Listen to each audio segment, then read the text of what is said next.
Did you know that thousands of UK pensioners could soon see major changes to their free bus pass eligibility starting November 15th, 2025? For years, the bus pass has been a lifeline for millions of retirees, offering independence, connection, and access to essential services. But now, a new update to the eligibility rules could mean that not everyone who currently enjoys free travel will qualify under the revised system. This change isn't about taking benefits away, but rather modernizing how councils assess age and income criteria across different regions. Still, if you rely on your bus pass for daily travel to visit friends, attend appointments, or simply enjoy a day out, these updates are definitely worth paying attention to. So, who exactly will qualify after November? Will your local council's age threshold rise? And what can you do if your eligibility changes? Don't worry, we'll break it all down clearly and fairly so you know exactly where you stand. Before we dive in, make sure to subscribe to Pension Plus UK, your trusted source for honest updates on pensions, retirement laws, and financial rights. Stay informed, stay prepared, and protect what you've earned. Now, let's talk about what's really changing and why this update to the UK bus pass rules has caused such a stir among pensioners, local councils, and even MPs. You see, for decades, the free bus pass has been more than just a bit of plastic. It's been a symbol of independence, freedom, and fairness, something people look forward to the moment they hit retirement age. But with new cost pressures on local transport services, rising fuel prices, and changes in how councils manage concessionary travel, the government says it's time to review who actually qualifies. Starting the 15th of November 2025, the eligibility criteria for free bus travel will shift in several key regions. It's part of a broader review designed to align bus pass rules more closely with the state pension age. And that's where things start to get complicated, because while some pensioners already qualified at 60, others might now have to wait until they reach the official pension age, currently 66.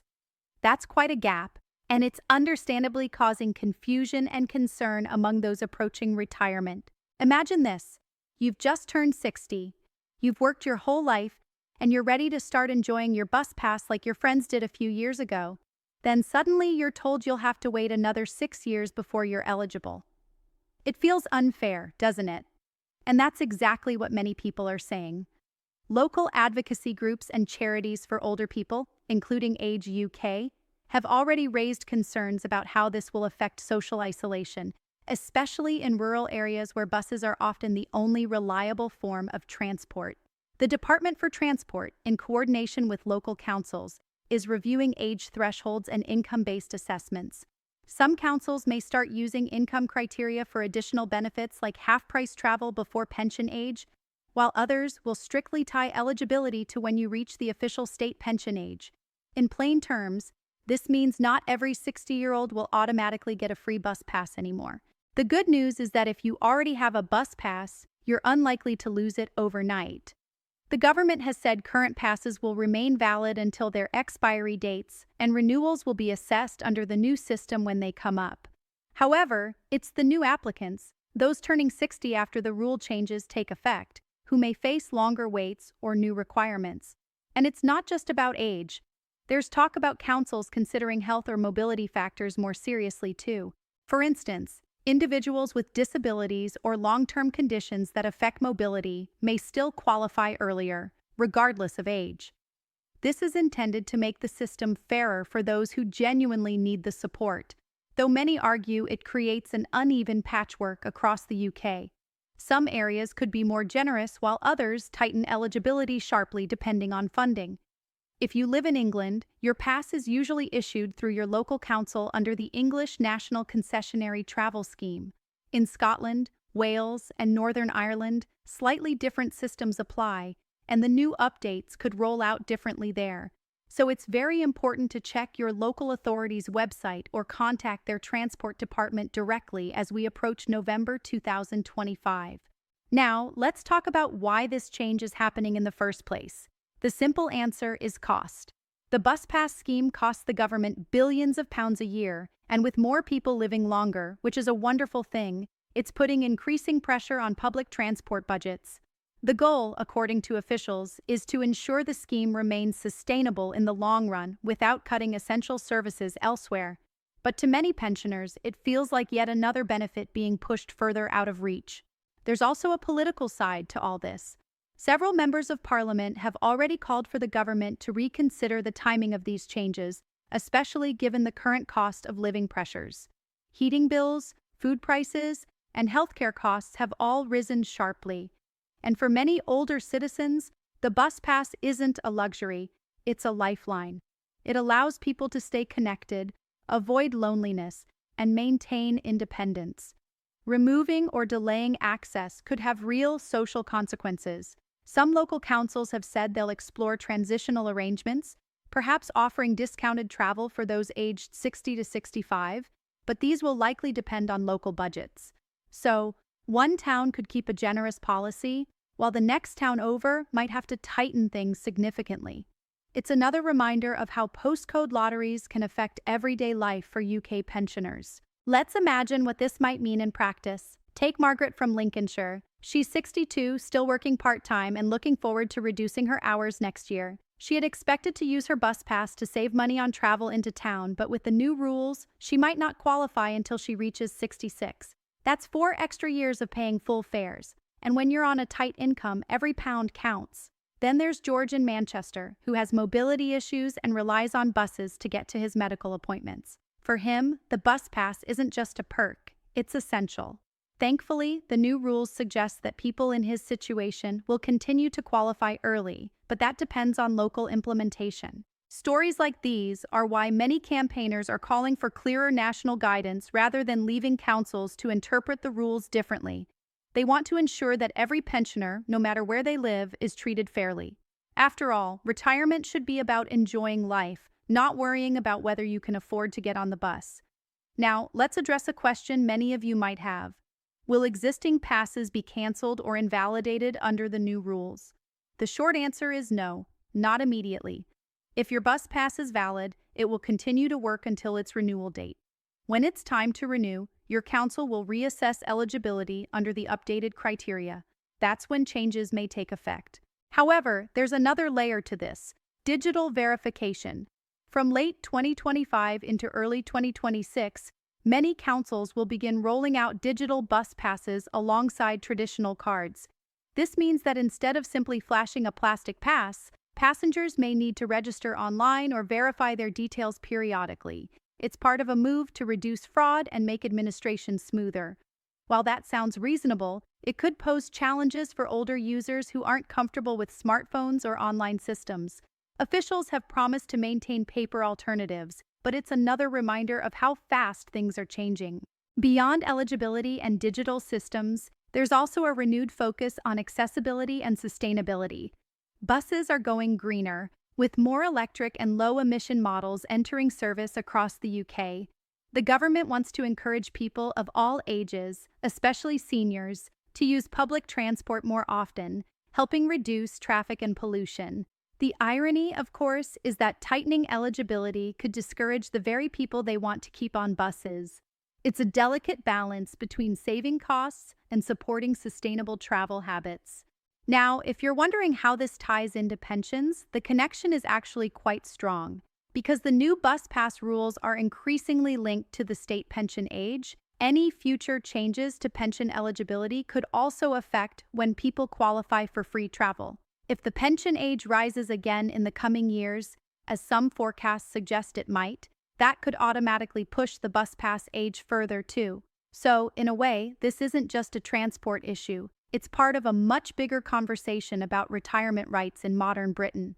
It's also worth noting that the rules for companion passes, those allowing carers or partners to travel free with eligible users, will remain mostly unchanged, but councils may require updated proof of circumstances, especially for medical-related eligibility. So, if you or someone you know travels with a companion pass, it's a good idea to gather up-to-date documents before renewal season arrives. Let's not forget the emotional side of all this. For many seniors, the bus pass isn't just about saving money, it represents dignity and freedom. It's that feeling of being able to visit friends, attend clubs, or pop into town without relying on others. The idea that those simple routines might suddenly become harder is understandably distressing, That's why it's so important to stay informed and to speak up if you feel these changes are unfair. Public feedback really does make a difference. Councils are required to consider community input when adjusting their local travel schemes. If you're part of a local pensioners association or community group, now is the time to discuss these changes together. Write to your council, attend local meetings, and share your experiences. Real stories from real people carry weight. They remind decision makers that policies affect lives, not just budgets. And for those who might lose eligibility, there are still alternatives worth exploring.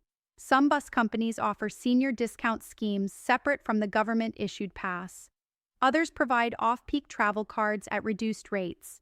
These options vary by region, so it's definitely worth checking your local operator's website as the new rules roll out. One more important point. While the new rules take effect nationally on the 15th of November, 2025, not every local authority will implement them immediately. Some councils have been granted flexibility to phase in changes over several months. That means if your pass is due for renewal early next year, you might not feel the impact until late 2026. Still, planning ahead now will save a lot of confusion later. Let's talk briefly about how this update could affect rural and coastal communities. In many small towns and villages, buses aren't just transport, they're a lifeline. When older residents lose access to free travel, it can reduce bus usage overall, which in turn makes it harder for routes to stay financially viable. Some campaigners fear that if ridership drops, local routes could be cut altogether. The government insists that funding will continue to support essential rural services, but the proof will be in how councils allocate their budgets next year. Of course, not everything about this change is negative. Some experts argue that aligning bus pass rules with pension age is logical and consistent, ensuring the system reflects modern life expectancy and workforce patterns. People are living longer, staying active for longer, and often working part-time well into their 60s. From that perspective, waiting until pension age to qualify might make sense, though it's still a tough pill to swallow for those who expected otherwise. As November approaches, expect more announcements from local councils clarifying how they'll handle renewals and new applications. It's a good idea to mark the date in your calendar and keep an eye on official updates. Avoid rumors or misleading posts on social media. Always rely on verified government or council sources. And of course, channels like Pension Plus UK will continue monitoring every confirmed development for you, translating official jargon into plain, easy-to-understand language. Let's face it, navigating policy updates like this can feel overwhelming, but you're not alone. Across the UK, millions of pensioners are in the same boat, watching closely to see how these new rules play out. Whether you're in London, Cardiff, Belfast, or Glasgow, the message is the same. Be prepared, stay informed, and don't assume that what applied in the past will automatically apply in 2025 and beyond. It's also a moment for families to get involved. If you have older relatives or neighbors who may not use the internet often, take a few minutes to let them know about these upcoming changes. A simple conversation could save them confusion or stress when their renewal letter arrives. After all, we all benefit when our older generations stay connected and supported. Now, one final note before we wrap up this section. Remember that change doesn't always mean loss. It's true the eligibility adjustments might delay access for some people, but it also opens the door for potential improvements in the system's fairness and sustainability. With public input and continued attention from advocacy groups, there's still time for the government to fine-tune how these rules are applied. So, keep an eye on your council's updates, stay connected with community resources, and most importantly, don't let confusion or rumors take over. You've earned the right to know exactly how these policies affect you. And here at Pension Plus UK, that's exactly what we'll keep delivering. Clear, reliable information you can trust.